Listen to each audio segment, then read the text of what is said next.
In the mid-1980s, Southern California was a symbol of the golden dream. The sun-drenched freeways promised freedom and opportunity. But for one young woman driving home on the night of December 27, 1986, that promise would be betrayed by the very person sworn to protect it.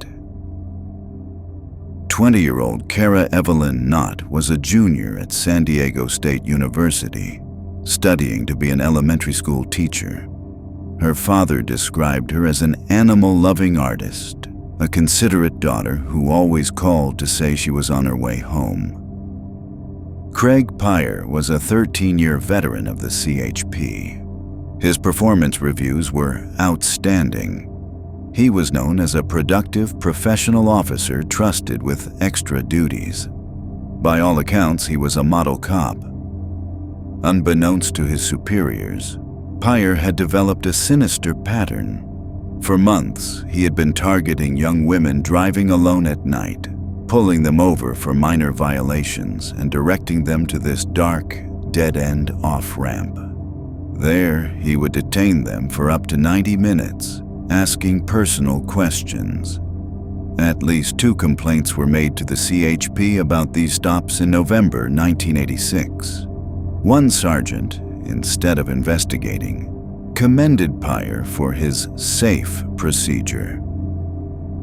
After visiting her sick boyfriend in Escondido, Cara called her parents in El Cajon just before 9 p.m. to say she was leaving. She stopped for gas, then headed south on I-15. Around 9 p.m., a CHP officer in a marked cruiser signaled for her to pull over. It was Craig Peyer.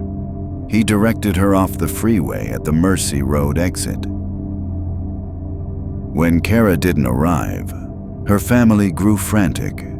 Her father, Sam, called multiple police agencies, begging for help to search. He was told a missing persons report couldn't be filed for 24 hours, despite a new state law mandating otherwise. So the family launched their own all-night search, driving up and down the freeway. Just before dawn, Cara's sister and brother-in-law found her white Volkswagen parked eerily on the abandoned road, keys in the ignition. Police were called. A search of the nearby ravine revealed Cara's body, 65 feet below the bridge. The autopsy determined Cara died from strangulation by a ligature, consistent with a rope. She had not been sexually assaulted.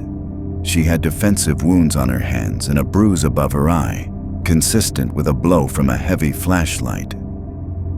2 days after the murder, as public fear grew, a local TV station did a ride-along with a CHP officer to offer safety tips.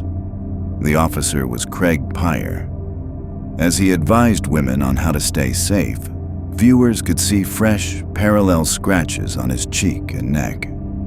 He later claimed he got them from falling on a fence. That broadcast was the break in the case. Nearly 24 women called police, each describing eerily similar encounters, being stopped by Peyer at night on that same off-ramp. The calls revealed a predator who had been hiding in plain sight. The physical evidence was damning. A gold thread from Peyer's CHP patch was found on Cara's clothes. Purple fibers from her sweatsuit were on his gun belt. Blood on her boot matched Peyer's rare AB negative type. His own logbook showed he falsified the time on a ticket to create an alibi.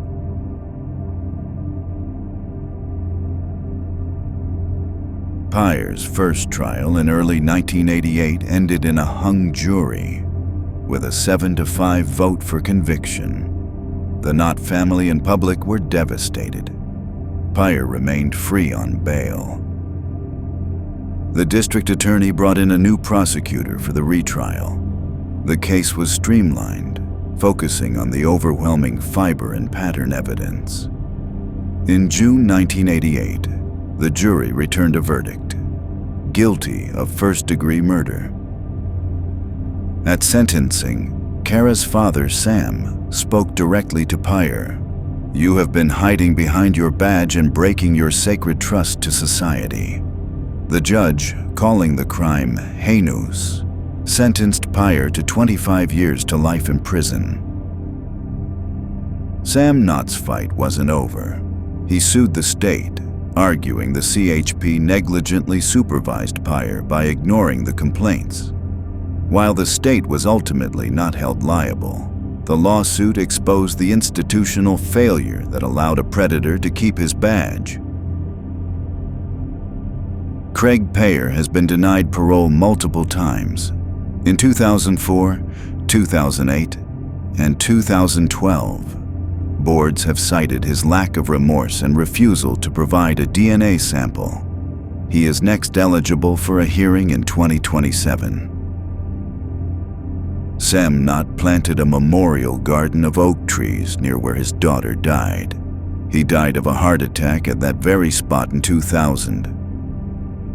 The road leading there is now named Cara Way.